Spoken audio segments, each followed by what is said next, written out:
Então, os vírus, que vocês precisam saber do vírus, que todo vírus ele é um parasita intracelular. Então, todo vírus ele invade o meio intracelular da célula, certo?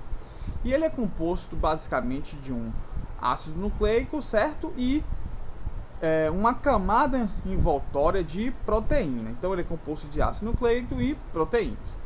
Então, existem outros parasitas, né, no mundo, mas o vírus ele é um parasita exclusivamente um parasita que ele precisa, né, de um maquinário celular. Ele precisa de uma célula para ele poder se replicar. Então o vírus ele só se replica, ou seja, ele só se reproduz através do DNA de uma célula hospedeira. Então ele precisa de uma célula hospedeira para que ele possa fazer a sua duplicação, ou seja, a sua replicação, a sua reprodução. Então, o vírus ele não tem um metabolismo próprio, certo? Ele precisa de uma célula hospedeira para que ele possua ter atividades metabólicas. Então, o vírus ele não respira, não se move, não cresce. Na verdade, a única atividade metabólica que o vírus tem é reproduzir. Então, a única função do vírus é invadir uma célula para poder se reproduzir. Então, ele tem a única atividade metabólica dele é a capacidade de replicação. E existem dois critérios atualmente aceitos hoje sobre o conceito, né? Existem dois conceitos atualmente hoje sobre o que é vida. Então, dentro de um conceito, o vírus ele é considerado, e dentro do outro conceito ele não é considerado um ser vivo, certo? Então, no conceito que diz que todo ser vivo ele precisa de uma célula, certo? O vírus, logicamente, não é considerado um ser vivo, já que ele é um ser acelular, certo? E também não possui metabolismo próprio, certo? Ele necessita de uma célula hospedeira para ter metabolismo. Então, nesse conceito aqui, o vírus ele não é considerado um ser vivo. Mas existe já um outro conceito que diz que para que seja considerado vida, um ser precisa apenas ter um material genético, o vírus tem, e sofrer mutações durante o tempo, ou seja, modificações durante o tempo. Nesse conceito, o ser vivo ele é considerado, o vírus ele é considerado um ser vivo. Então, como já disse, o ser vivo, o vírus ele é um parasita obrigatório. Ele precisa de uma célula hospedeira. Ele não possui atividade metabólica fora de uma célula. Então, ele precisa dessa célula hospedeira para poder se replicar. E fora de uma célula hospedeira, ele está adormecido. Significa que ele está inativo. Então, ele precisa de uma célula hospedeira para ficar ativo. Quando ele está fora de uma célula hospedeira, ele está inativo e ele é chamado de viron. Quando ele está dentro já de uma célula hospedeira, ele começa as suas reações metabólicas. Então ele começa a se multiplicar. Então ele se torna uma virose. Certo? Que ele pode ou não matar uma célula, matar a célula. Mas ele é sempre um danificador celular. Certo? Ele acaba danificando a célula. E aqui eu estou trazendo para vocês vários tipos tipos e formatos de vírus, certo? O vírus ele é classificado de acordo com o seu formato, vamos dizer assim. E aqui eu estou trazendo alguns formatos de vírus e algumas doenças respectivamente, né? Herpes, aqui é o bacteriofago, o vírus que invade bactérias, vírus da gripe, enfim, a varíola, a cachumba, hepatite. Tá. Então o vírus ele é constituído de um material genético, que pode ser DNA ou RNA. Ao contrário dos vegetais e animais, o vírus só possui ou um ou outro, ou DNA ou RNA. Então, nos animais e vegetais encontramos DNA e RNA. O vírus ele possui a presença de uma membrana. Essa membrana é aquela membrana proteica, certo? assim, e ele pode possuir uma membrana extra ou não, mas ele sempre possui pelo menos uma membrana que protege o material genético. Vamos ver aqui no próximo slide. Então aqui, ó, aqui está representando justamente o material genético. Só que esse vírus aqui representado, ele é envelopado. O que é o vírus envelopado? O vírus envelopado é que ele tem uma membrana extra de proteção. E essa membrana extra é chamada de nucleocapsídeo, certo? Mas todo vírus ele possui, né? Todo vírus, sem exceção, ele é composto de um material genético, que pode ser DNA ou RNA, e o capsídeo. O capsídeo é justamente essa proteína que protege essa membrana proteica que protege o vírus. Alguns vírus ele possui uma membrana extra. Essa membrana extra são os nucleocapsídeos. E esses vírus que possuem essa membrana extra são chamados de envelopados. Então o vírus ele é classificado de acordo com a sua simetria. E aqui, né, vou mostrar para vocês a simetria dos vírus. Ele tem a simetria complexa, tem aquela simetria em que o vírus ele tem formato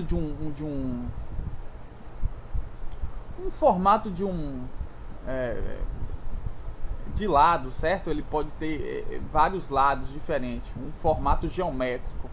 Esses que têm esses formatos geométricos são chamados de icosaédricos. E esses que têm esse formato em forma de mola, em forma de espiral, são chamados helicodial.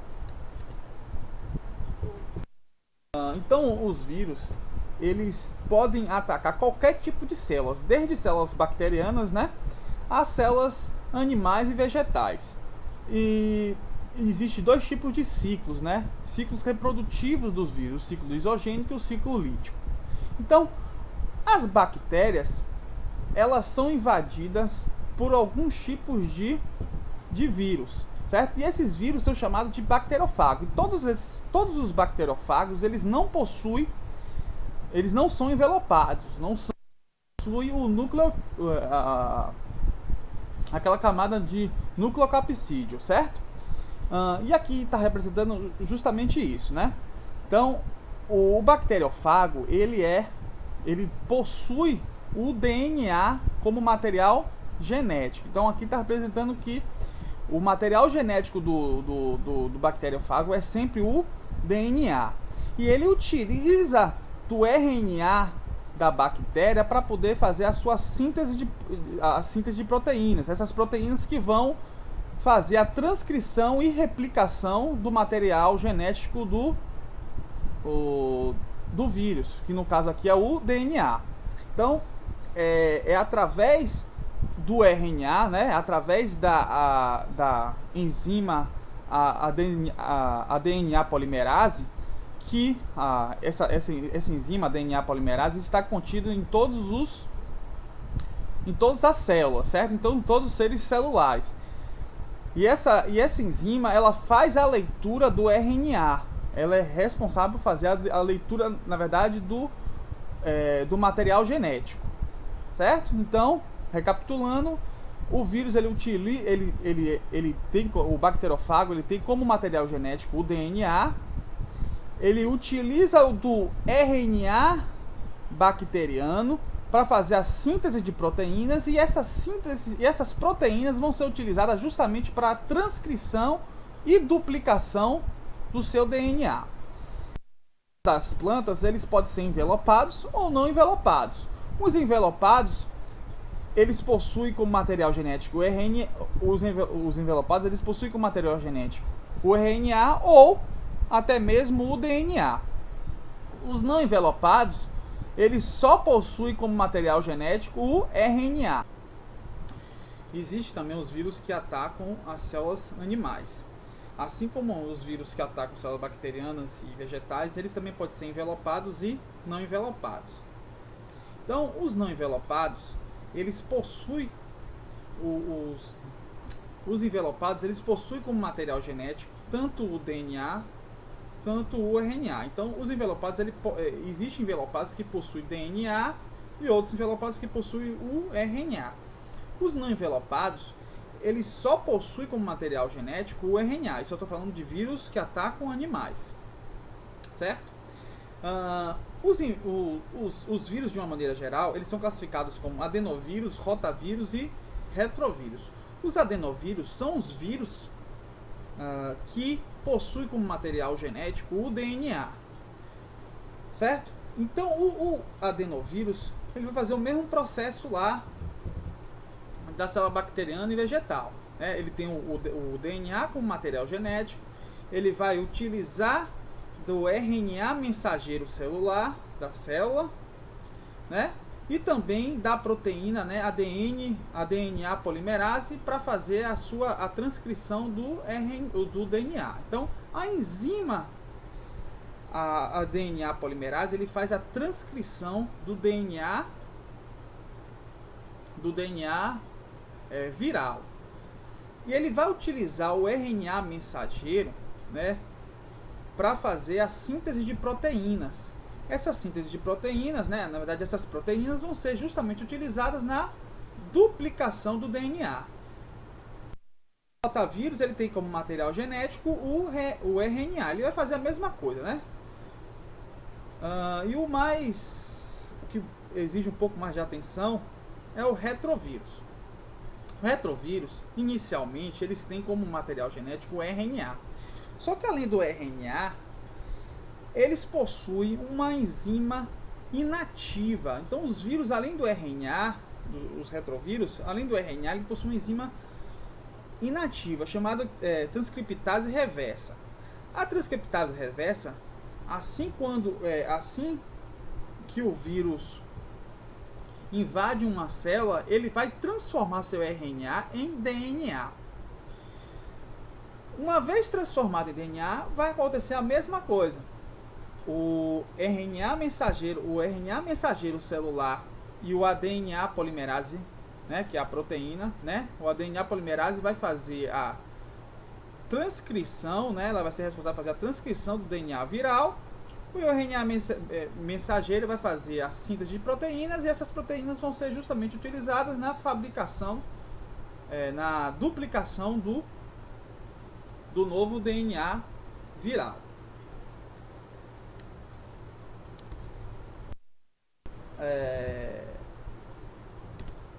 Quem utiliza, né, vírus muito comuns que são considerados retrovírus, é justamente agora, né, o vírus da gripe, o vírus da AIDS e o coronavírus são exemplos de retrovírus. É importante dizer que esses vírus, né, eles têm alta capacidade de mutação, esses retrovírus. Então, existem dois ciclos reprodutivos que os vírus são capazes de fazer: o ciclo lítico e o ciclo lisogênico.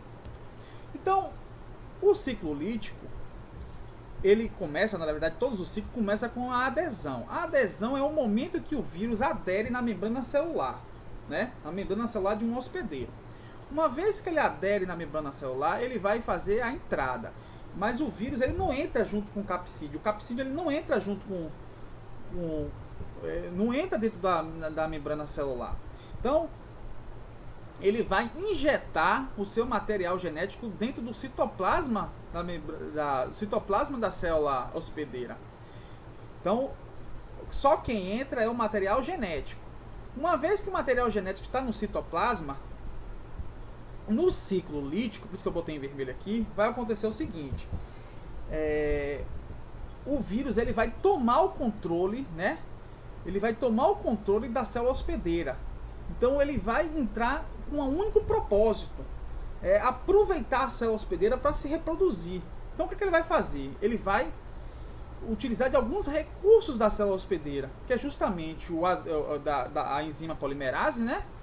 E o RNA mensageiro. Então, eles vão utilizar desses dois recursos para poder fazer a sua transcrição e a sua duplicação e a sua replicação viral, né? Transcrição e duplicação do material genético viral. Uma vez que já houve essa transcrição e duplicação, né, vai ocorrer a montagem. Uma outra coisa que é importante lembrar, que a montagem do ciclo lítico ocorre dentro da célula hospedeira. Então, o que é a montagem? É justamente que o vírus ele vai reformar, né, reformular o seu capsídeo. Ele vai remontar o capsídeo. Só que a remontagem do capsídeo ocorre dentro da célula hospedeira.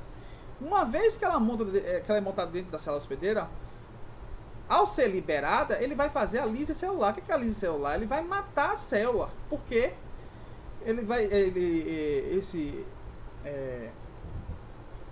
esse capsídeo é maior que a própria membrana plasmática. Então ele vai romper a membrana plasmática e acaba que ele destrói a célula.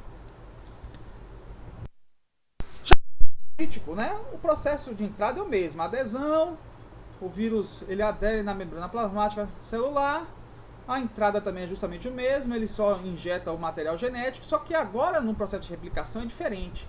No processo de replicação do ciclo lisogênico, ele não entra só para aproveitar da célula, ele espera a divisão celular. Então ele espera todo o processo de divisão celular. Então ele não entra, ele não comanda a célula, ele não interfere na divisão celular da célula. Então ele espera que a célula faça a divisão celular. E no momento que ele faz a divisão celular, o seu material genético também é duplicado junto com o material genético celular. Uma outra diferença é justamente na liberação e montagem. Porque nesse caso aqui, a montagem não ocorre, né? O vírus ele não monta o seu capsídeo dentro do meio intracelular. Ele sai para o meio extracelular e no meio extracelular ele monta o seu capsídeo. Então não ocorre a lise celular, não ocorre a destruição da membrana plasmática e nem a destruição celular. Então eu dou por encerrado a videoaula de vírus.